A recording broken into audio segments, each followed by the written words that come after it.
Well, welcome along to Hong Kong Direct, your one-stop shop for everything Hong Kong racing related, of course. You're very welcome to the show. Let's take a look at what's coming up on this week's episode of Hong Kong Direct. We're going to look back at Russian Emperor and his big win in the Standard Chartered Champions and Chater Cup, and we'll be doing so through the eyes of his rider. Blake Shinn will be guiding us through how he managed to win the big race.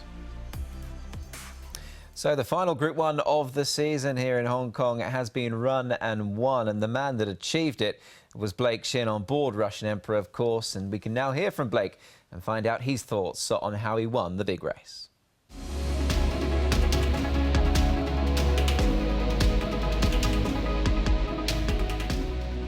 The final Group 1 of the season here in Hong Kong. It's the running of the Standard Chartered Champions and Chater Cup 2,400 metres. All ready to go. Stand by for action. Racing from the top of the straight. Tourbillon Diamond was slow away from the start, missed it by about a length and a half. He jumped very well as opposed to the QE2. He was on the back foot in the QE2 over 2,000, and then last start in the Champions and Chater actually jumped on the front foot, which I knew was a good sign right from the outset. And then the plan was to ride him quietly, switch him off, get him breathing well, get him in a good rhythm. And he did that straight away. Butterfield came next. He's been caught 3 wide on a limb. Senor Toba is back over on the inside as they make the turn out of the straight. And then came Zabrowski, followed by Tourbillon Diamond. Next is Columbus County, and Russian Emperor for Blake Shinn has gone back to last. From my point of view, I was happy enough with the pace. I thought they were going, an average speed, a little bit better than average.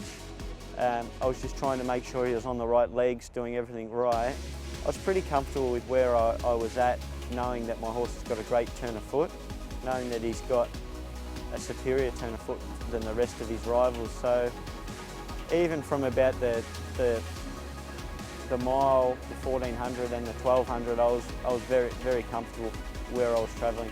They jam up at the 600 metres in the Standard Chartered Champions and Chater Cup. Nordic Sky's gone.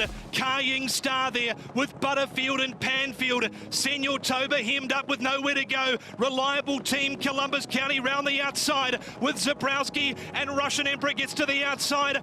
Look, you never get too confident. I'm never one to, think the race is won too far from home, because obviously things can happen.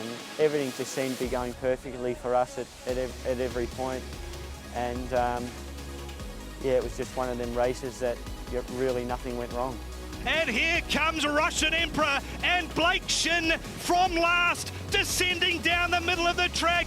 He was 6th in this race last year. Kaying Star with Senor Toba, but what a ride again from Blake Shinn and Russian Emperor for the Champions and Chater Cup. It's a feeling it's hard to describe. It's just elation, and you sort of get a tingle through your body that you've won such a great race in Hong Kong, and the job's about to be complete. So it's just a wonderful feeling to have confidence in yourself and your horse, and then be able to execute a ride and win a massive race like the Champions and Chater and the Gold Cup.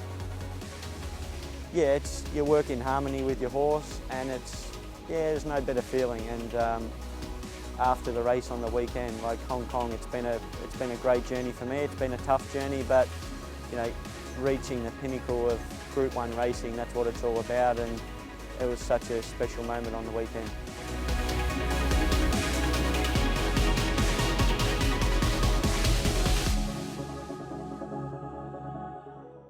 Well, many thanks to Blake then for guiding us through his view of winning the Group 1 on Russian Emperor. I think the more you look at it, the more impressive it becomes. So well done to all the connections involved there, Douglas White and the owners with Russian Emperor. Well, it wasn't the only group race on the afternoon. The Sha Tin Vase was the chief supporting race, and that race was won in very good style by a smart 3-year-old by the name of Cordyceps 6.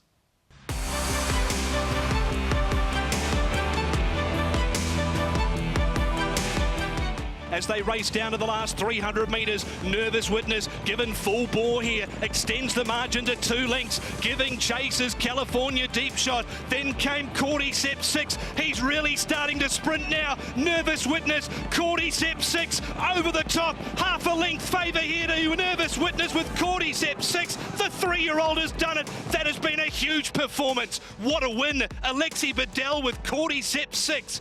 I just said to my daughter before the race, this is going to be tight, but I really didn't wish it was going to be that tight. But wonderful ride from Alexi, and special word for my staff, because this horse is very tricky before the race. He washes out in the paddock, and they really did do a really good job today. He was a bit calmer than the previous start, so a big high five to the guys because they did a great job today. A nice headache for you over the off-season. 2 very good sprinters in the stable. Keeping them apart, is that going to be the easiest job in the world? You know, I'm pretty relaxed about it, to be honest. You know, we'll see how they go. We'll see how this horse matures. Haven't spoken to Alexi yet, but Blake was always certain that this horse could get 1,400 metres. Okay. So we'll just see how we go. It's a nice problem to have. Yeah, it certainly is. That would give you options for sure. And obviously, just with him being a 3-year-old, I mean, he's come such a long way in a short space of time, hasn't he? Absolutely. You said yourself, it's very rare that these 3-year-olds do the job this time. And you know, as a stable, we're very proud of our big race record. There are very few stables in Hong Kong rival our record here. You can. A journalist showed me the stats the other day, and we're right up there in the top 3. And this is where we want to stay. And we want a bigger stable and an even stronger stable for next year. Yes, well done to Richard Gibson and all the connections there. Cordyceps 6, very much an exciting horse going in to next season for sure. Now, he mentioned there about his group race record. We can take a look at it here for you. Now, since he arrived in Hong Kong, 2011/2012, 142 runners in group races, groups 1, 2 and 3, of course, 24 winners. Now, there's been some super horses amongst them, most recently the likes of Wellington, Gold Fun, Keed Mafeed, a very extensive list. But when it comes down to percentages, that's 16.9% winners to runners in group races and 38.7% top 3 finishes. So he really does have an excellent strike rate, Richard Gibson, in the group races here in Hong Kong, and long may that continue. So well done to him and his team.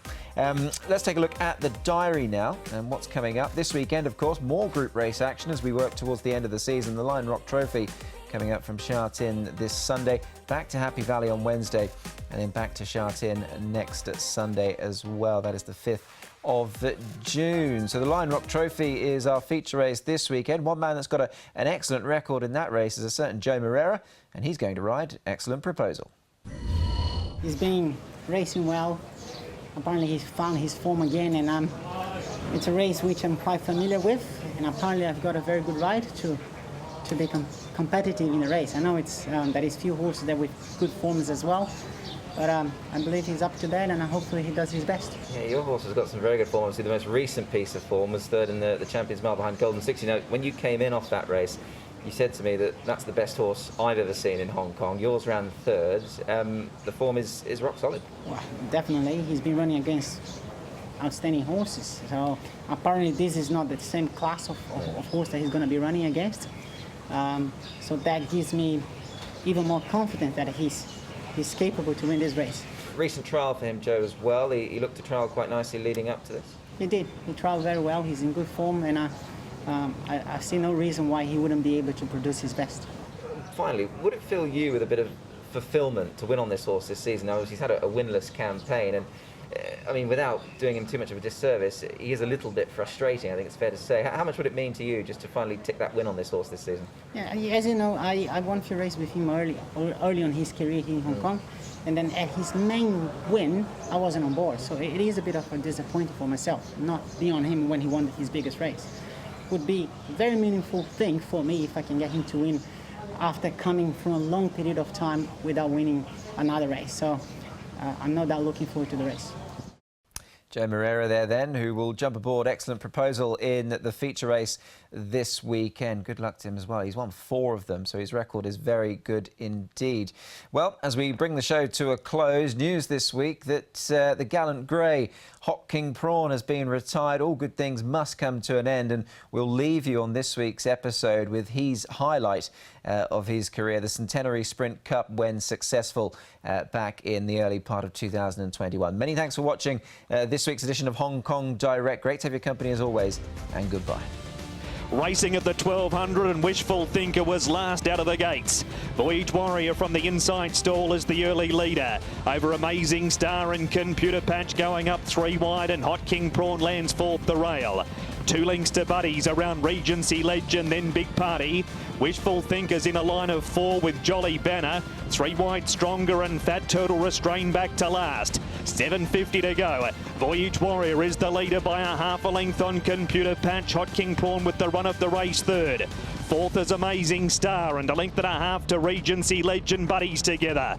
Next is Big Party, Stronger, Wishful Thinker, Jolly Banner and 2 lengths to Fat Turtle. They head for home in the Centenary Sprint Cup. Voyage Warrior leads a length on Computer Patch. Hot King Prawn is produced now and they're 2 in front of Amazing Star. Voyage Warrior half a length on Hot King Prawn, then Computer Patch and Big Party. Hot King Prawn is the leader. 1:20 to go. He put up a length and a half. Voyage Warrior, Big Party and Regency Legend. It's Hot King Prawn in front. He's now a Group 1 prawn. Hot King Prawn won it.